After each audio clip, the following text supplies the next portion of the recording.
Hey guys, so I'm back, and this is being pre-recorded. This is the same day that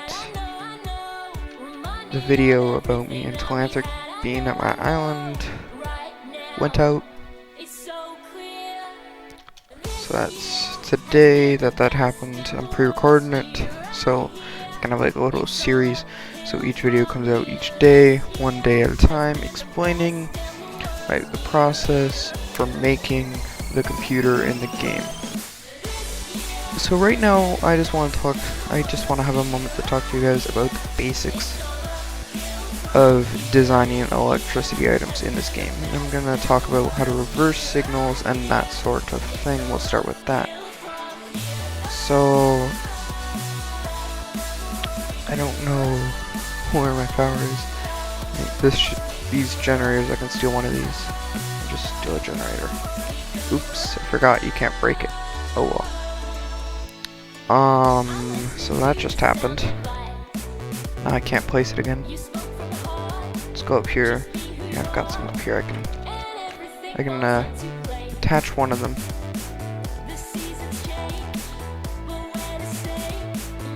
So I'll do that. And now I have this generator, I can use it. So if I build out on some glass so that I can break this easily later.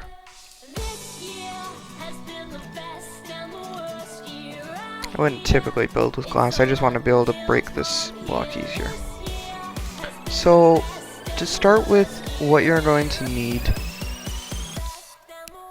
is you're going to need an XOR gate. An XOR gate. And a splitter. Where's my splitter? I'll just put everything in my inventory. XOR gate and a splitter. So you take your splitter. You got your splitter. I'm just gonna wire everything up real quick.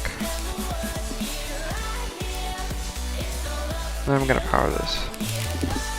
So you got your splitter, right? Now it splits up the power. Now you need your XOR gate.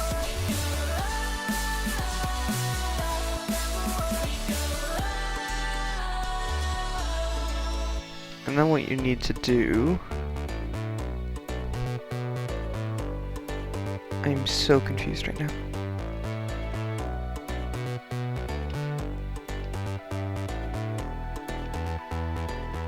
So to reverse a signal, essentially what you're doing is you have a constant power supply. So that's what this splitter is. It's giving me a constant power supply. Wait, what? They increased the power output of a coal generator to 40? What? Oh my goodness, that's news to me. So essentially what's happening is, say you have a button. Okay, I don't have a button, so we'll use a switch. So say you have a switch, and you want to reverse the power of the switch. So basically, whenever this switch is off, you want this to be on, and whenever this is on, you want this to be off. You just switch it, and then it switches off and on. So that's basically like what you need to figure out. That's what your mindset needs to be when you're trying to build one of these. I kind of stumbled upon the design by working with a bunch of AND gates and combiners and OR gates.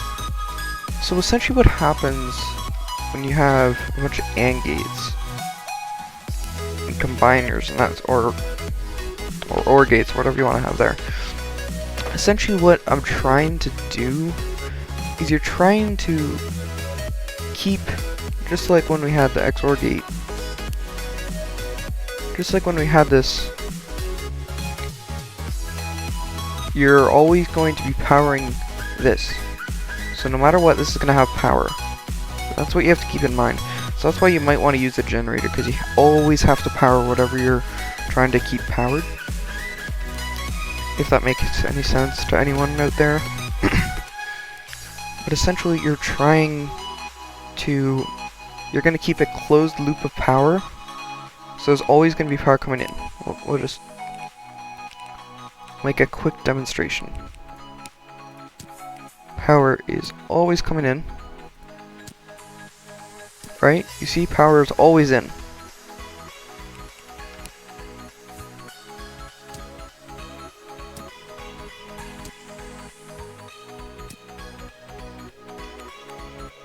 Then you have a combiner.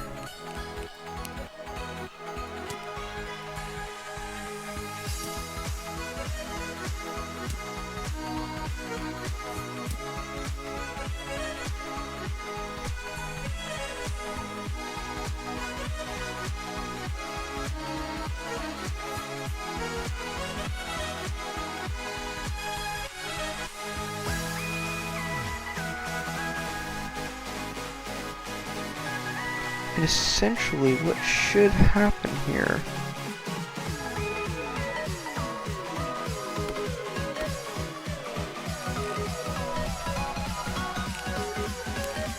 if you put a switch right here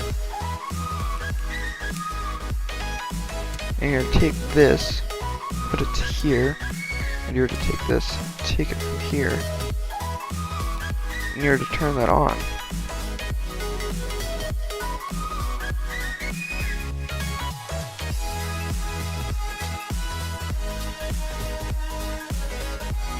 See, this is where it gets very confusing.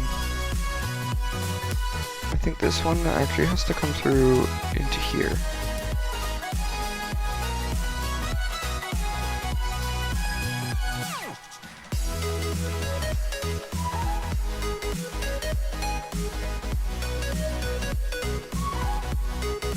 And essentially what the thought process is, you bring power in, and so you always have your constant power source, but you don't want it to always be on, because if you were to just use a combiner,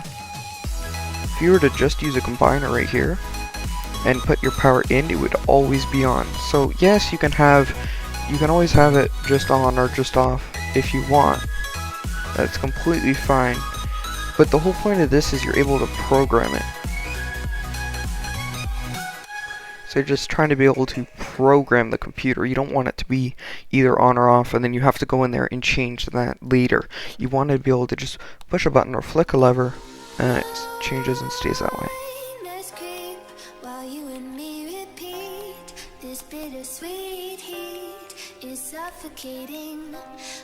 if you just grab another coal generator wire,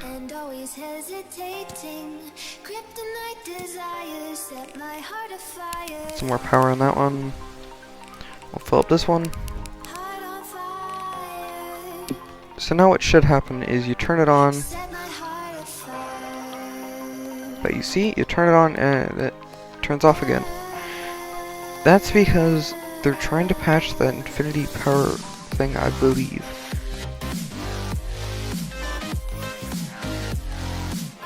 And this is kind of the thing where I was gonna make an infinity power thing, and then I realized, oh wow, they actually patched this.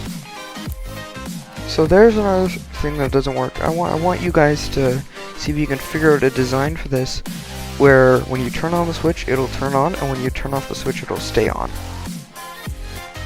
And then we'll be coming back to that, and I'll show you guys in the next video how to get closer to this, and we'll see if you guys can figure it out. If not, I will make a video eventually. It will probably be the third or fourth video in this series, and I will show you guys how you can make like a memory slot, I guess you could call it, because either it remembers if it's on or off. That's basically the whole point of this. So see if you guys can figure that out. If not, then look forward to that in a future video. But now I'm going to be talking about some different uses, some practical uses for having a computer in islands. So right now you might see this border I have flashing around this screen. That is as fast as you can make anything flicker in this game automatically. With a computer though, you can make it go as slow as you want. From this point on, you can make it slower and slower and slower, which would be really cool if you can make that slower. I don't think there's a way to make it faster with the timer, but you can probably do it with a sensor, with a conveyor sensor.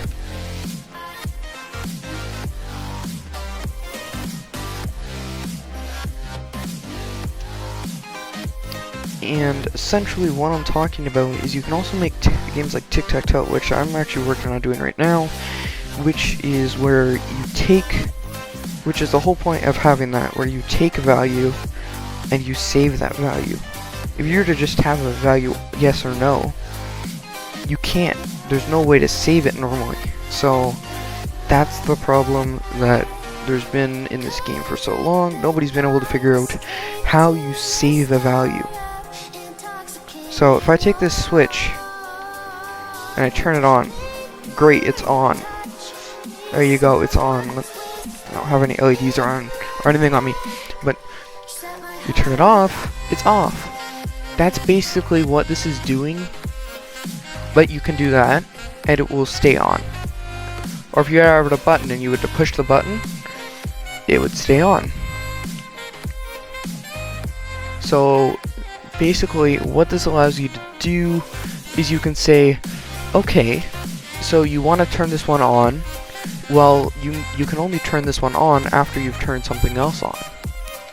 So there's a lot of, it may be confusing for some people. I hope someone is understanding this. Please let me know in the comments. Ask me any questions because I will need to know what to answer in future videos. So that would be great if you can ask me some questions about this build design tutorial thing I'm making. And yes, Telanthric left that wonderful message on my screen. Yeah, just egg. Why not? Right?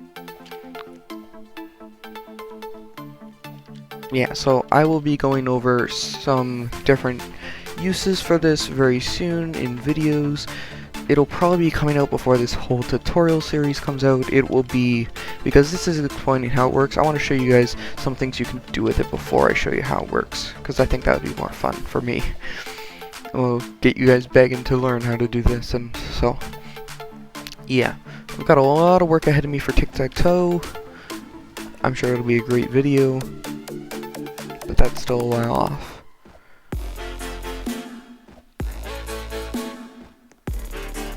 I hope this made sense to some of you. Some of you, at least like 90% of you probably are completely lost.